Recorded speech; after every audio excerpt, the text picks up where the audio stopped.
Assalamualaikum warahmatullahi wabarakatuh. Waalaikumsalam warahmatullahi wabarakatuh. Yang kita hormati bersama guru-guru kita yang berada di depan ini, semoga Allah Subhanahu wa Ta'ala senantiasa memberi keberkahan kepada beliau serta memberi keberkahan atas ilmu yang diberikan kepada kita semuanya. Alhamdulillah, pada saat ini kita semua diberi kesehatan oleh Allah, diberi kesempatan oleh Allah untuk masuk ke sekolah dalam rangka peringatan Isra Mi'raj Nabi Muhammad Sallallahu Alaihi Wasallam. Alhamdulillahilladzi nasta'inu wa nastaghfiruh wa na'udzu billahi min syururi anfusina wa min sayyiati a'malina may yahdihillahu fala mudhillalah wa may yudlil fala hadiyalah. Asyhadu an la ilaha illallah wa asyhadu anna Muhammadan abduhu wa rasuluh. Allahumma shalli ala Muhammad wa ala ali Muhammad. Ibu bapak, guru-guru kami yang kami hormati, siswa-siswi SMP Negeri 4 Bandar yang saya banggakan, alhamdulillah pada kesempatan ini kita berkesempatan untuk mengambil hikmah dari perjalanan yang istimewa dari seorang yang istimewa, yaitu perjalanan hidup Rasulullah Shallallahu Alaihi Wasallam. Hadirin yang berbahagia, terkait dengan Isra Mi'raj perlu kita awali mempelajari tentang profil Rasulullah Shallallahu Alaihi Wasallam. Tapi langsung fokus saja pada hal-hal inti agar hal yang inti ini tidak terlewatkan dengan hal-hal yang tidak begitu penting. Yang pertama, kita meyakini bahwa manusia yang paling dicintai oleh Allah Subhanahu wa Ta'ala adalah Rasulullah Muhammad Sallallahu Alaihi Wasallam. Jadi kita harus yakin bahwa orang yang paling dikasihi oleh Allah adalah Nabi Muhammad. Bahkan Nabi, imamnya para Nabi adalah Nabi Muhammad Sallallahu Alaihi Wasallam. Penyempurna ajaran risalah langit, yang membawa risalah langit dan yang paling sempurna atau penyempurna dari ajaran-ajaran sebelumnya adalah Islam. Nah, sekarang kita belajar tentang Nabi Muhammad. Tadi saya sampaikan bahwa manusia yang terpilih yang paling dicintai oleh Allah Subhanahu wa Ta'ala adalah Nabi Muhammad. Tapi apakah perjalanan hidupnya selalu bahagia? Saya tanya pada kalian, setahu kalian, apakah Nabi Muhammad itu dalam perjalanan hidupnya selalu bahagia? Tidak. Apakah selalu senang? Tidak. Apakah pekerjaannya ringan? Tidak. Apakah tidak ada yang memusuhi? Iya, betul. Tidak ada yang memusuhi. Artinya ada yang memusuhi. Perjalanan hidupnya berat, tapi dia dikasihi oleh Allah, paling dicintai oleh Allah. Artinya ketika siapapun hidup di dunia ini dalam kondisi susah, kondisi berat, kondisi menderita, jangan sekali-kali kita bersuudzon kepada Allah dengan mengambil kesimpulan bahwa Allah tidak cinta pada kita. Ya.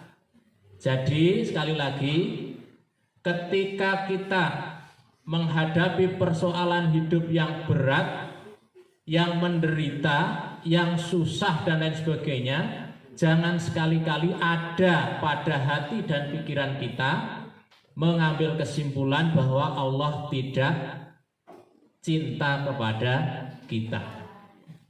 Tidak boleh kita bersuudzon kepada Allah. Lah kita melihat Rasulullah yang paling dicintai aja, perjalanan hidupnya hampir semuanya menderita. Belum lahir saja, artinya ketika beliau lahir ke dunia ini tidak sempat bertemu dengan ayahnya. Ayahnya sudah meninggal. Kemudian ketika kira-kira kalau zaman sekarang adalah usia TK atau ke SD barangkali gitu ya, ibunya meninggal. Menderita nggak kira-kira? Iya kan?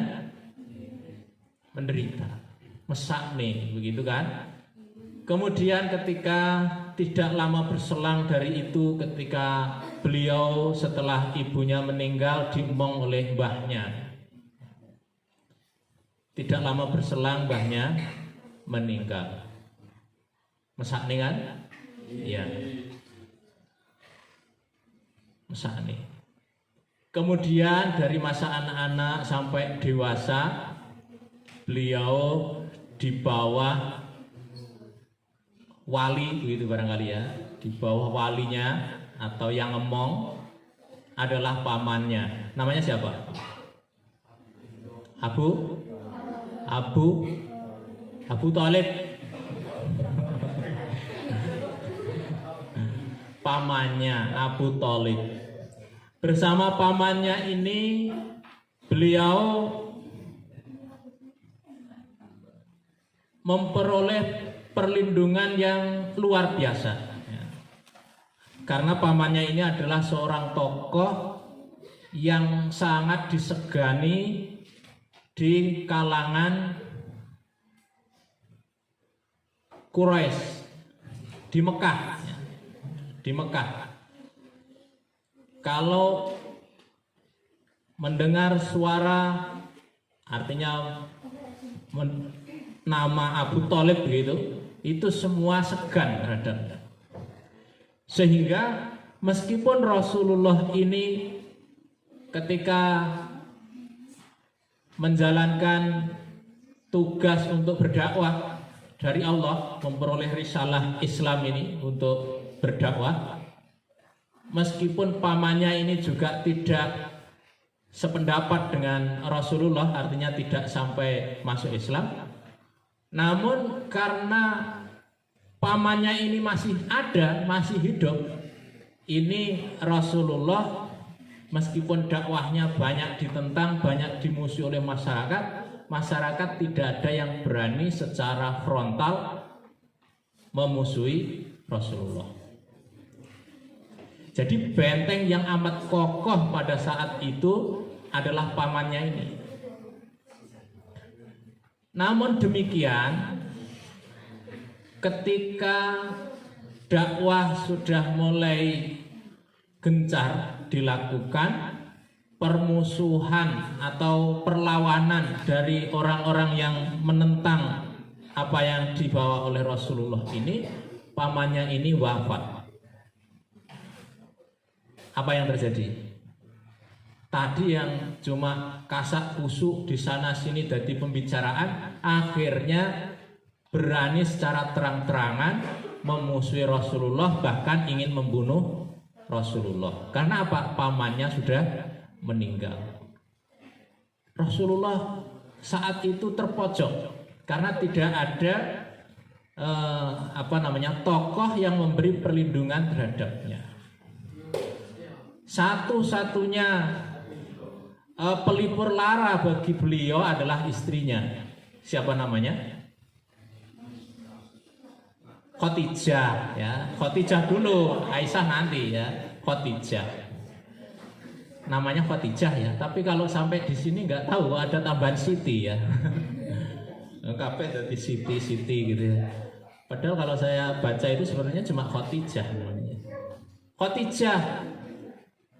Jadi ketika pamannya wafat, satu-satunya yang menjadi pelipur lara terdekat oleh beliau adalah istrinya, seorang yang kaya dan juga termasuk tokoh yang disegani juga adalah Khadijah. Hingga kemudian ketika Rasulullah di mana-mana di Mekah itu dimusuhi, dakwahnya ditentang gitu, akhirnya Rasulullah kan ke Thaif, dakwah diperlebar ke Thaif. Lah ternyata di sana juga tidak memperoleh sambutan yang baik, dimusuhi, dilempari, bahkan dilempari kotoran dan lain sebagainya. Itu di Thaif. Seiring dengan itu orang Thaif ada yang memprovokasi ke Mekah agar tidak menerima kembalinya Muhammad ini ke Mekah setelah dari Thaif. Jadi disuruh untuk menolak warga sana kembalinya Muhammad ini dari Thaif. Akhirnya di Thaif dia diusir, namun di Mekah beliau juga memperoleh penolakan dari masyarakat. Meskipun akhirnya tetap bisa masuk ke Mekah dengan ada yang memberi jaminan. Jadi kondisinya semacam itu ketika pamannya meninggal. Podo wani, gitu, podo wani untuk melawan. Rasulullah sangat sedih tahun-tahun itu. Tapi tidak berselang lama ternyata istrinya yang biasanya menjadi pelipur lara ketika habis melaksanakan dakwah pulang ke rumah, kondisi sedih, dihibur oleh istrinya, dimotivasi untuk terus berdakwah dan sebagainya. Tidak berselang lama setelah pamannya meninggal ini, istrinya juga meninggal. Bayangkan, sedih yang berlipat-lipat kan. Mulai kecil sudah disio-sio dengan kondisi kalau kecil tidak disio-sio ya, banyak disayang gitu ya. Tapi bukan oleh orang tuanya. Tapi begitu dia memperoleh risalah untuk menjadi nabi, itu banyak yang menentang, hingga kemudian dimusuhi, hingga benteng paling kokoh pun meninggal, yaitu pamannya. Pelipur lara yang paling bisa melipur dalam kondisi duka istrinya itu juga meninggal. Tahun itu adalah tahun duka, tahun kesedihan bagi Rasulullah. Lah pada saat itulah kemudian Allah Subhanahu wa taala memperjalankan hamba yang paling disayangi ini, yaitu dengan peristiwa Isra Mi'raj. Tentang Isra ini ada di surat apa? Al-Isra ya. Iya, ayat pertama Al-Isra yang tadi dibacakan. Gimana bacaannya tadi? A'udzu billahi minasyaitonir rajim. Bismillahirrahmanirrahim. Subhanalladzi asra bi abdihil laila minal masjidil haram ilal masjidil aqsal ladzi barokna. Gimana? Qaulahu. Gimana akhirnya? Linuriyahu min ayatina innahu huwas samiul basir. Jadi di ayat itu adalah peristiwa Isra. Nah, Isra itu apa? Kalau dari segi bahasa, Isra itu perjalanan di malam hari. Dari segi bahasa. Tapi kalau dari segi istilah, Isra itu adalah perjalanan yang dilakukan oleh Rasulullah Shallallahu Alaihi Wasallam bersama dengan malaikat Jibril yang dilaksanakan di malam hari dari Masjidil Haram. Di mana Masjidil Haram? Di Mekah. Dari Masjidil Haram ke Masjidil Aqsa. Di mana Masjidil Aqsa? Di Palestina. Jadi Isra itu adalah perjalanan yang dilakukan oleh Rasulullah dan malaikat Jibril dari Masjidil Haram di Mekah ke Masjidil Aqsa di Palestina. Tapi yang menarik dari ayat ini itu diawali dengan subhana atau subhanallah. Ini juga harus kita jadikan pegangan bagi kita atau adab kita ketika menemukan sesuatu yang mengagumkan. Jadi kalau kita kagum pada sesuatu, maka hendaknya kita mengucapkan subhanallah. Subhanallah itu adalah sikap kita atau ucapan kita, respon kita ketika menemukan atau mengetahui sesuatu yang mengagumkan. Bisa kejadian, bisa benda, bisa orang dan lain sebagainya. Itu dengan subhanallah. Kok enek bocah pinter juara misalnya, maka subhanallah, pinter sekali gitu.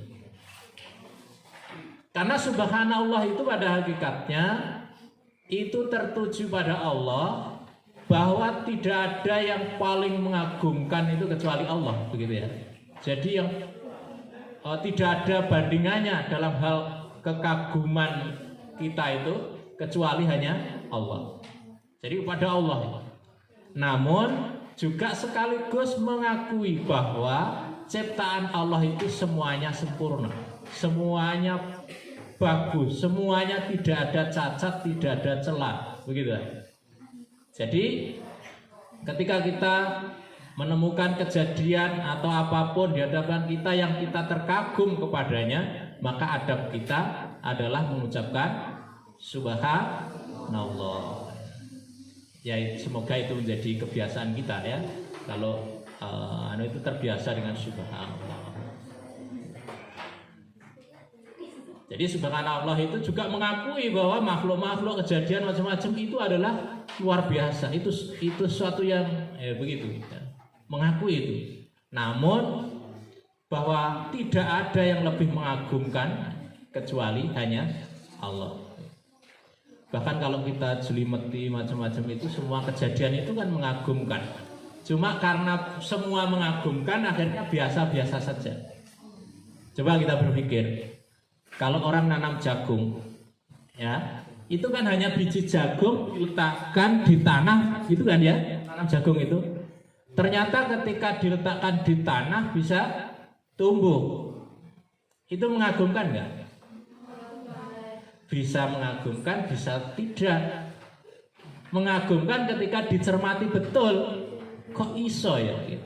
Dari biji diletakkan di tanah bisa tumbuh. Adakah orang yang bisa menumbuhkannya? Tidak ada. Dari biji yang bentuknya begitu kok bisa tumbuh? Adakah yang bisa niru seperti itu? Tidak ada. Ambok sampai jurusan S3 itu nggak bisa itu. Ya. Jadi itu mengagumkan. Cuma karena semua kejadian itu sebenarnya mengagumkan, menjadi biasa-biasa saja. Maka kenapa Allah itu di awal ayat ini mengawali dengan subhanallah. Tapi selanjutnya apa? Ya, selanjutnya apa? Setelah subhanallah itu, ternyata Allah menceritakan suatu kejadian yang memang luar biasa. Luar biasa itu di antara pikirannya itu antara gaduk karo ora begitu. Mari kita berpikir sekarang. Meskipun ini sebenarnya tidak boleh memahami Isra Mi'raj itu dari segi berpikir. Isra Mi'raj itu harus diyakini, kejadiannya harus diyakini betul itu terjadi.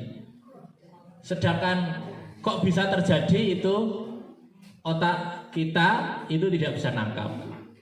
Tapi kalau saya ya rodok-rodok bisa nangkap ya.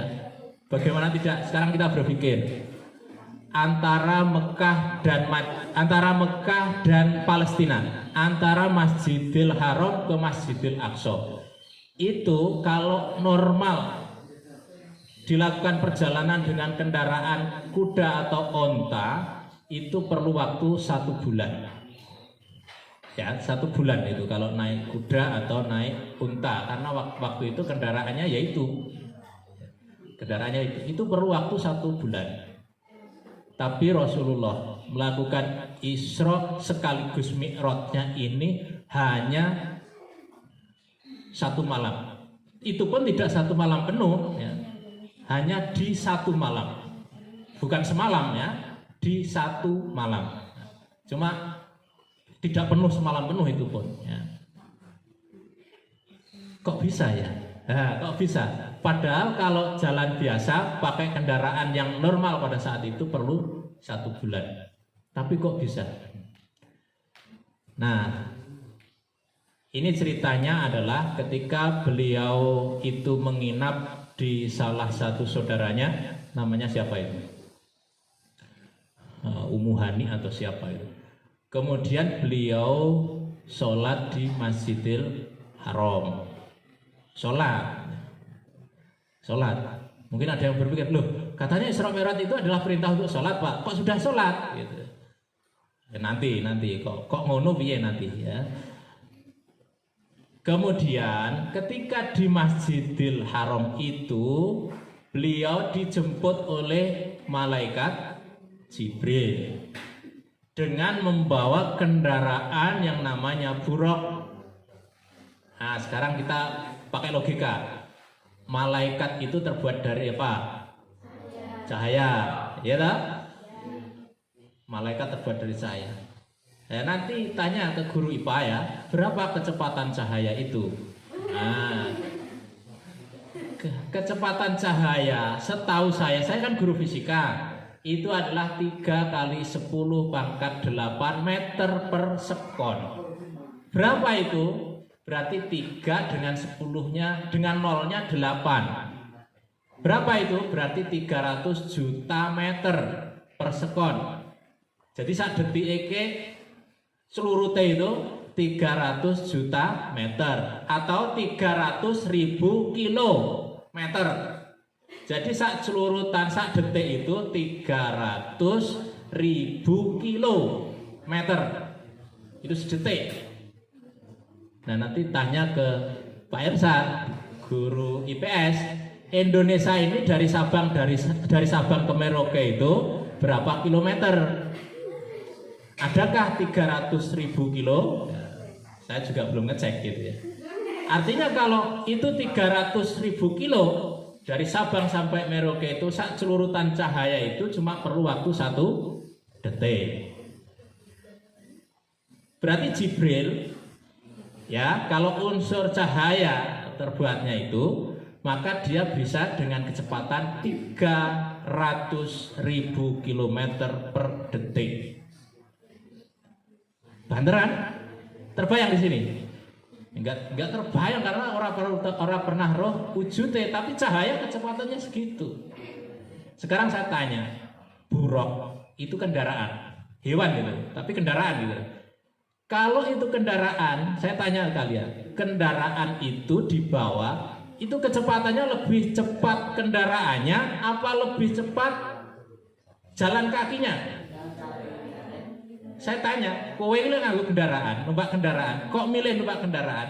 Kowe kendaraanmu ini kudune luwih cepet timbang kowe mlaku jalan kaki maksudnya, atau luwih cepet jalan kakimu? Lebih cepat kendaraan kan ya?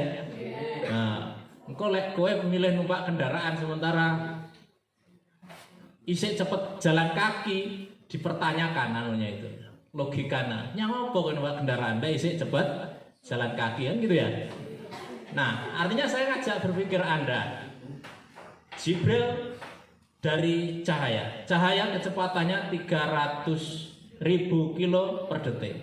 Dia membawa kendaraan ini kudune jenenge kendaraan itu harus lebih cepat. Nah, sekarang Muhammad memang tidak bisa melakukan kecepatan sekecepatan itu, tapi kalau dia diambil dengan membawa kendaraannya malaikat, logis apa tidak? Kira-kira semalam bisa menempuh perjalanan yang seperti itu. Logis enggak? Logis. Bisa jadi dari Mekah ke Madinah itu hanya detik saja. Dan ke Mekah ke Palestina. Nanti dicari peta ya, dilihat Mekah itu di mana, Palestina di mana. Tapi sayangnya peta dunia ini Palestina kebanyakan tidak dimasukkan dalam peta. Nah, kenapa? Ya itu ben wong Islam diantara kita ini ben bingung begitu ya. Bahkan sampai saat ini Palestina itu kan terus dijadikan lakon dunia untuk terus diperangi.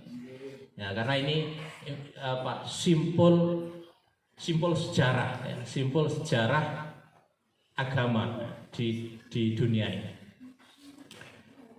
Nah, jadi saya sampaikan bahwa kira-kira menurut kamu dalam keadaan saat ini masuk akal tidak bahwa Rasulullah itu bisa melakukan perjalanan dari Mekah ke Palestina itu dalam satu malam? Masuk akal enggak? Masuk akal. Karena kalian sudah pinter, tahu kecepatan cahaya segitu. Ya. Kalau dulu mungkin layak oyol-oyolan, karena memang tidak tahu kecepatan cahaya itu seberapa. Gitu.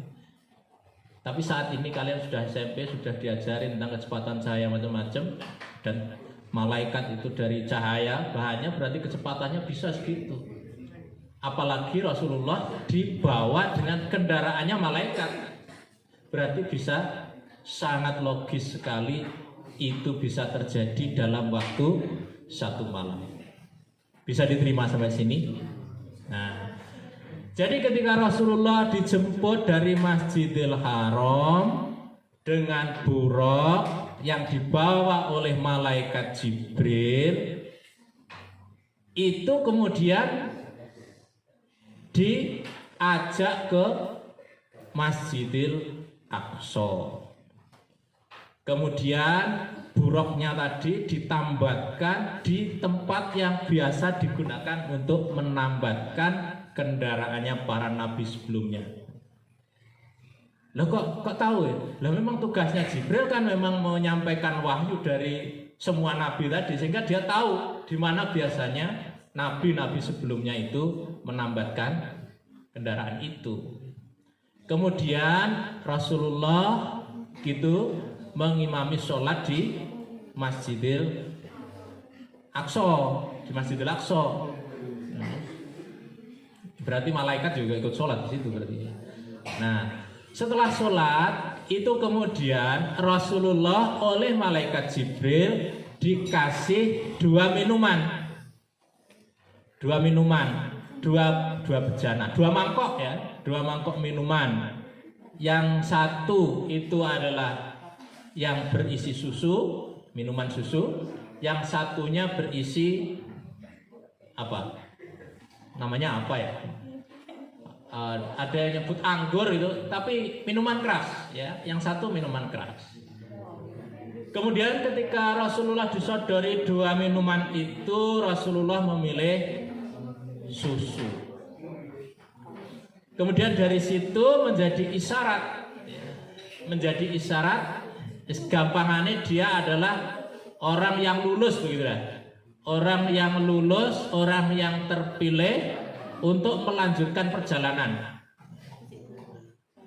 Sekaligus menjadi isyarat bahwa Nabi Muhammad itu adalah orang yang bersih, yang benar, orientasinya betul. Sehingga dari situ kemudian oleh Jibril itu diajak melakukan Mi'raj.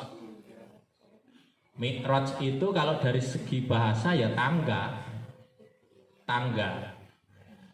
Kalau dari segi istilah ya perjalanan atau naiknya Rasulullah bersama dengan malaikat Jibril dari Masjidil Aqsa ya, ke Sidratul Muntaha atau ke langit ketujuh. Nah ini ya kembali lagi ini, gaduh apa enggak pikiran masyarakat saat itu ketika diceritani tentang langit ketujuh. Nah sekarang cerita aja dulu ya. Anda kan senang diceritani kan ya? Diceritani naik ke langit. Nah ceritanya ketika Anda jangan terlalu berpikir piye naik ya. Itu ora gaduh ya. Ora gaduh. Tapi kalau tadi aja ada kendaraannya begitu ya. Nah ini itu ya kalau memang Allah menghendaki itu bisa saja karena dia bersama para malaikat perjalanannya itu bisa saja. Kayak ora usah dibayang nih, piye ya naik, enggak usah dibayang. Ketika beliau sampai di langit pertama, langit ke-1, itu ada pertanyaan, siapa gitu. Kalau bahasa sini ya, siapa gitu. Kemudian Jibril yang jawab, saya Jibril bersama Rasulullah Muhammad SAW. Kemudian pertanyaan selanjutnya, apakah dia diutus? Artinya apakah wis di-SK-ne begitu ya? Apa dia sudah di-SK-kan jadi nabi begitu? Kemudian Jibril jawab, ya, dia diutus. Baru kemudian dibukalah pintu langit pertama itu. Ketika pintu langit pertama dibuka, yang menyambut siapa? Nabi Adam. Ya, jadi kok tak takoni kok, langit pertama sing jaga sapa? Langit sampai ke-7 nanti hafal ora itu. Jadi langit pertama itu yang menjaga adalah Nabi Adam. Ya, dengan Nabi Adam dia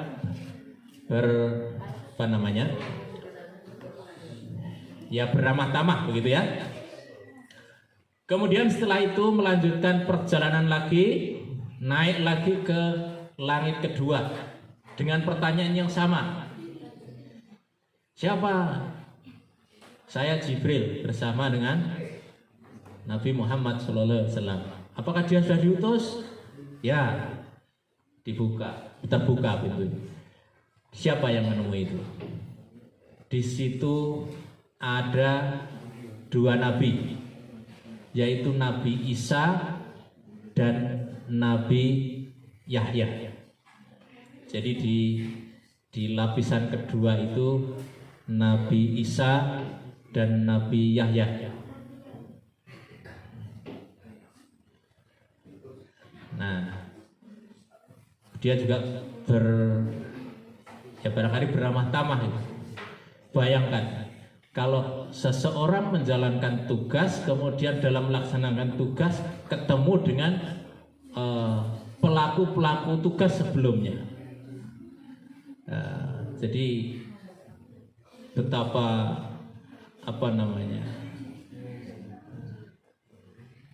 hikmah yang didapat, betapa luar biasanya yang diterima oleh Nabi Muhammad karena ketemu dengan semua nabi-nabi sebelumnya. Kemudian dilanjutkan ke perjalanan ke langit ketiga. Siapa yang langit ketiga ini? Langit ketiga ini adalah Yusuf alaihissalam. Nabi Yusuf, nabi yang terkenal sangat tampan. Bahkan ketampanan Nabi Yusuf itu sudah separuh dari ketampanan manusia selanjutnya. Artinya wis entek ya. Kari sisa separuh, artinya wis separuh wis dientekne Nabi Yusuf ketampanan itu, sedangkan separuh itu hitung ke miliaran orang itu ya. Nah, artinya tampan sekali Nabi Yusuf. Ini tadi di langit keberapa Nabi Yusuf? Ketiga. Boleh kleru ya. Tugasmu nanti memverifikasi ya. Kalau sekarang kamu kan rumahnya dicatat rapopo, salah rapopo catat. Nah, nanti betulkah itu begitu. Jadi Nabi Yusuf yang sangat terkenal tampan. Aku ya sampai pengen roh ya, bayang mau apa tampanin Nabi Yusuf itu. Kalian ingin? Ya kalau ceritanya itu sakit tampannya itu ya. Kemudian wanita-wanita yang diundang oleh ibu angkatnya itu tadi, karena ibu angkatnya juga sangat senang pada Nabi Yusuf itu. Kemudian disuguhi mungkin disuguhi buah-buahan atau gimana ya. Di situ juga ada pisau. Nah, sampai menguliti jari-jarinya nggak terasa karena terkagum dengan ketampanan Nabi Yusuf. Bisa bayangkan kira-kira?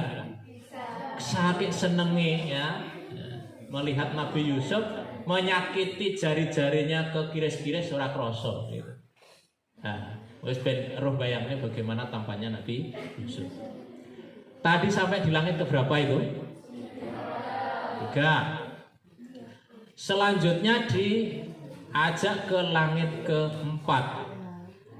Nah, di keempat ini bertemu atau disambut oleh Nabi Idris alaihissalam. Idris bahkan berdasarkan sejarah bahwa yang pertama kali menemukan atau yang memiliki cara menulis itu adalah di zaman Nabi Idris.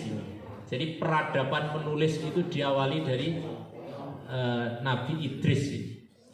Jadi Nabi Idris ini tadi berada di langit keempat. Dilanjutkan ke langit ke-5. Setiap ke langit selanjutnya pertanyaannya sama seperti tadi. Di langit ke-5 ini disambut oleh Nabi siapa ini? Saudaranya Musa itu siapa? Saudaranya Musa? Bukan. Jadi Musa itu kan kalau menjelaskan tidak begitu jelas karena lidahnya itu cacat ya, karena pernah ngemut wowo itu ya. Ya wowo. Di sini wowo bukan? Nah, ya wowo sebenarnya. Bara api tapi bukan wowo gitu. Nah, itu kalau bicara nggak jelas, akhirnya Allah mengutus saudaranya namanya Harun. Nah, jadi yang jaga di langit ke-5 itu adalah Harun.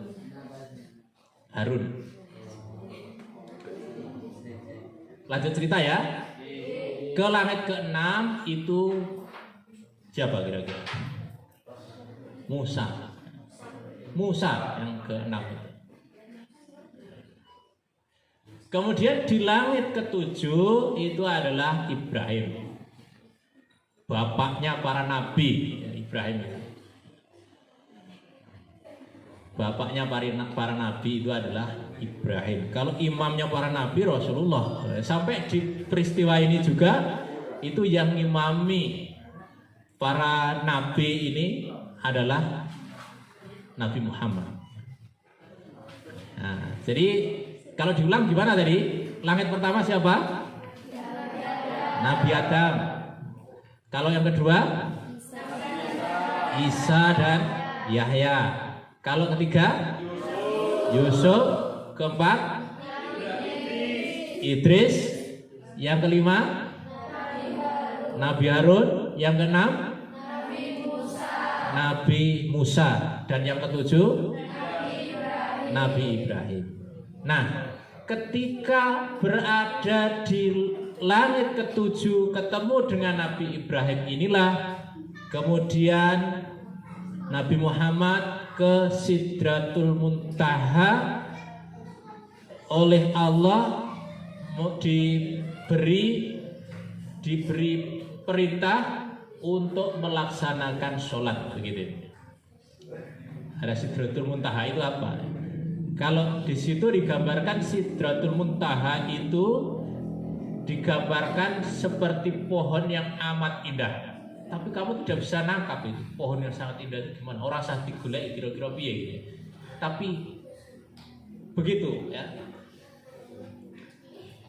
Jadi di sana oleh Nabi Ibrahim diantar ini juga saya kurang mencermati. Diantar ini cuma diterne, kemudian yang masuk hanya Nabi Muhammad atau Nabi Ibrahim juga ada. Gitu. Ini saya belum mengkajinya, tapi itu tidak begitu penting ya.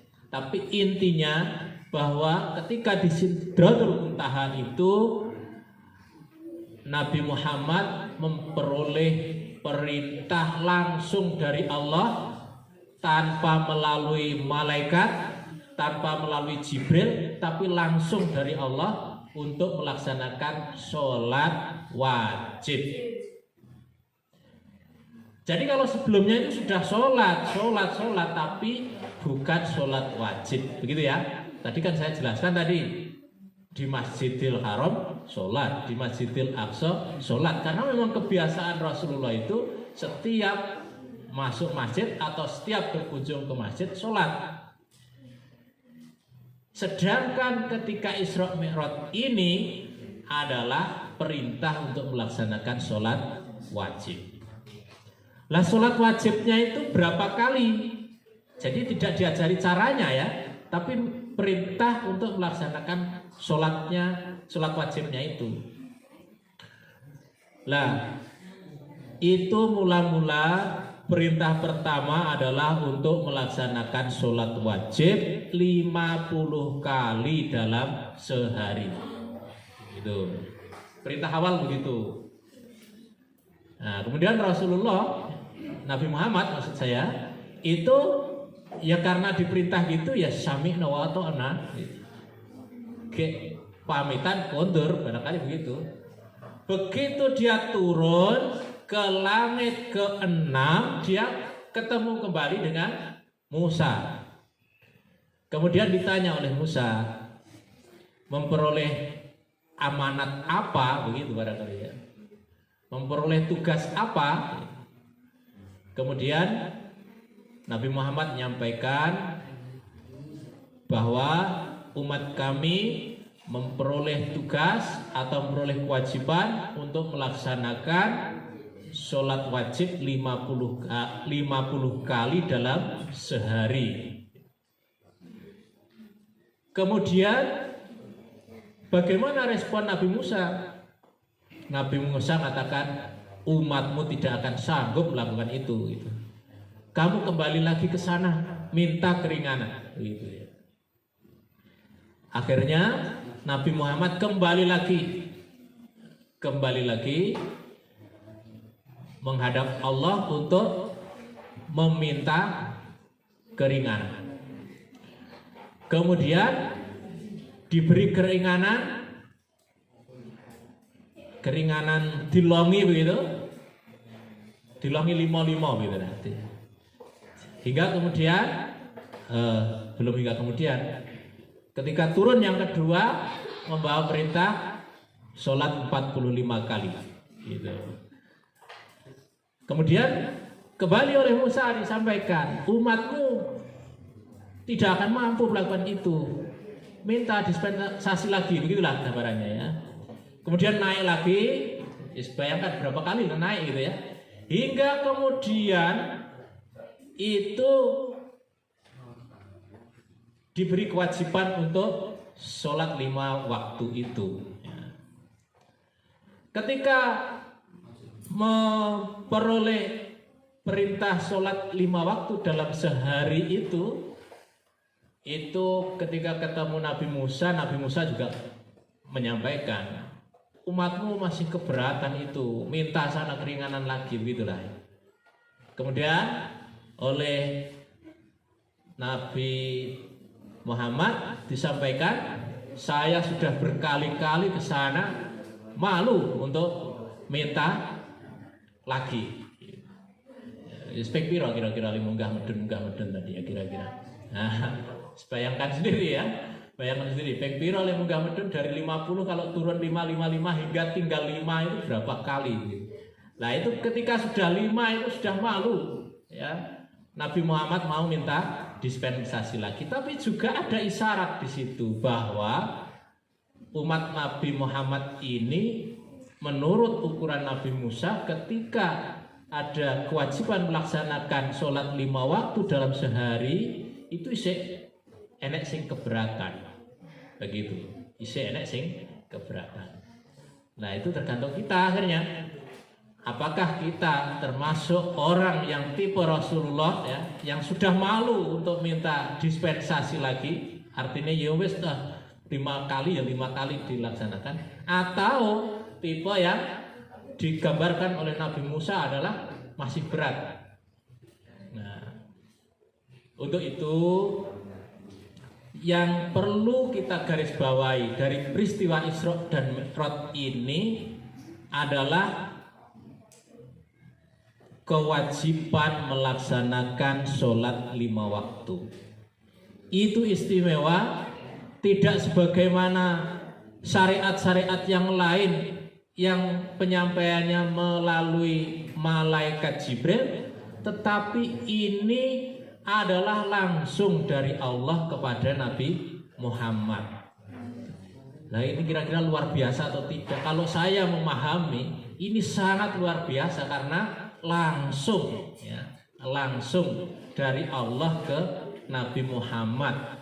Itu pun juga yang luar biasa lagi adalah perjalanannya tadi, kemudian ketemu dengan semua para nabi sebelumnya.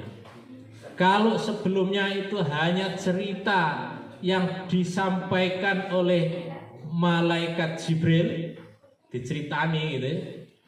Lah pada saat ini itu diperlihatkan apa yang telah disampaikan oleh malaikat Jibril itu, ketemu para nabi-nabi itu. Selain di beberapa hadis, di beberapa riwayat dijelaskan di setiap langit yang dilalui itu ada peristiwa-peristiwa yang menambah nyata apa yang disampaikan dari malaikat Jibril itu kepada Nabi Muhammad itu tampak nyata. Surga neraka itu terlihat dengan nyata, sehingga Rasulullah sangat yakin terhadap apa yang diembannya. Itu luar biasa. Jadi sekali lagi yang perlu kita garis bawahi bahwa dari Isra Mi'raj itu terkait dengan sholat 5 waktu itu adalah perintah yang amat penting, bahkan yang inti ya. Inti dari amalan-amalan kita itu ada di sholat ya. Jadi kalau nanti itu ada ditimbang begitu antara kebaikan dan keburukan, itu cara awal yang dilakukan itu adalah menimbang pahala sholatnya dibandingkan dengan dosa-dosanya. Kalau pahala sholatnya itu sudah lebih berat daripada dosa-dosanya, sudah tidak perlu ada hisab-hisab yang lain, karena sudah selesai dengan disaur dengan sholatnya. Tetapi kalau sholatnya, ibadah sholatnya ini masih lebih ringan dibanding dosa-dosanya, baru dicari kebaikan-kebaikan yang lain untuk memastikan dia orang yang harus memperoleh siksaan atau memperoleh pahala ya. Jadi itu yang perlu kita garis bawahi. Kemudian bagaimana kelanjutan dari ini? Kalau tentang peristiwa turunnya dan lain-lain tidak begitu penting untuk kita ambil hikmah. Tapi setelah kejadian ini, ketika Rasulullah kembali ke penginapannya, karena tadi itu dia bermalamnya di rumah seseorang, kemudian menceritakan kejadian itu kepada tuan rumahnya. Apa yang dikatakan oleh tuan rumahnya? Kamu jangan menceritakan ini kepada orang lain. Ya, karena apa? Kasak kusuk membuat orang tidak percaya kepada Nabi Muhammad hingga memusuhi, itu luar biasa sebelumnya. Apalagi kalau diceritani tentang kejadian ini, ya, nanti akan semakin kuat argumen mereka yang memusuhi bahwa Nabi Muhammad itu berhalusinasi, barangkali begitu ya kira-kira. Namun karena ini kejadian yang luar biasa, menambah keyakinan Rasulullah, maka dia juga menyampaikan itu kepada para sahabat-sahabatnya, hingga kemudian juga sampai ke masyarakat. Yang anti ya malah semakin memojokkan Rasulullah. Tetapi yang yakin juga bertambah yakin, sebagaimana yang sikap yang ditunjukkan oleh Abu Bakar As-Siddiq. Kenapa Abu Bakar disebut As-Siddiq? Itu ya karena penerimaan Abu Bakar, keyakinan Abu Bakar terhadap apa yang disampaikan oleh Nabi Muhammad, terutama pada Isra Mi'raj ini. Jadi Abu Bakar ketika diceritani ini oleh Rasulullah, dia meyakini itu, percaya betul itu, hingga kemudian memperoleh gelar As-Siddiq. Itu adalah karena Abu Bakar ini adalah orang yang atau sahabat yang tingkat keyakinannya terhadap apa yang disampaikan oleh Rasulullah itu melampaui dari sahabat-sahabat yang lain. Sehingga di sini tidak usah berlama-lama, ya saya simpulkan aja ya. Saya simpulkan bahwa yang pertama, jangan sekali-kali kita itu menganggap bahwa Allah tidak mencintai kita hanya gara-gara mungkin perjalanan hidup kita susah. Ya, itu harus senantiasa ada di kita. Jadi harus senantiasa kita tanamkan sikap husnudon atau berbaik sangka kepada Allah. Barangkali penderitaan, kesusahan atau perjalanan yang susah bagi kita itu adalah perjalanan yang harus ditempuh sebagaimana yang ditempuh oleh Nabi Muhammad SAW. Itu penting. Kemudian yang kedua adalah terkait dengan peristiwa Isra Mi'raj itu sendiri. Kita harus meyakini bahwa itu betul terjadi, meskipun sebagian dari otak kita belum bisa menjangkau bagaimana itu bisa terjadi. Dan memang otak kita tidak akan pernah bisa menjangkau bagaimana itu bisa terjadi, karena memang perjalanannya bukan atas kehendak Muhammad, perjalanannya atas kehendak Allah yang menjemput adalah malaikat. Sehingga pada saat itu yang berlaku adalah apa-apa yang bisa dilakukan oleh malaikat, bukan apa-apa yang bisa dilakukan oleh manusia yang bernama Muhammad. Sehingga dengan ini kita harus meyakini bahwa kejadian Isra Mi'raj itu betul adanya dan itu bisa terjadi, yang kemudian seluruh yang disaksikan oleh Rasulullah itu adalah isyarat yang menunjukkan bahwa semua itu memang terjadi. Dan yang tidak kalah penting adalah terkait dengan oleh-oleh dari Isra Mi'raj ini, yaitu untuk melaksanakan sholat 5 waktu. Ini mari kita sebagai umatnya Nabi Muhammad ini ngepenke untuk sholat 5 waktu. Karena sholat 5 waktu itu diibaratkan seperti orang mandi. Kalau kita mandi dalam sehari ping 5 kira-kira resik apa tidak? Resik. Resik orane dolote orane ledune selalu harum. Nah, itu mengibaratkannya begitu. Tapi ini bukan ibarat saya ya. Ini hadis. Artinya ibarat orang sholat 5 waktu itu adalah seperti orang yang selama sehari semalam itu mandi ping 5. Beli itu nek ngarep omai, artinya rada tak keringetan ya. Sangat penting bagi kita. Bahkan ketika sholat ini bisa kita tegakkan, ketika sholatnya ya ditegakkan, ketika di luar sholat itu apa-apa yang diinginkan dengan dari sholat itu senantiasa terjaga, maka sholat itu mencegah dari perbuatan apa?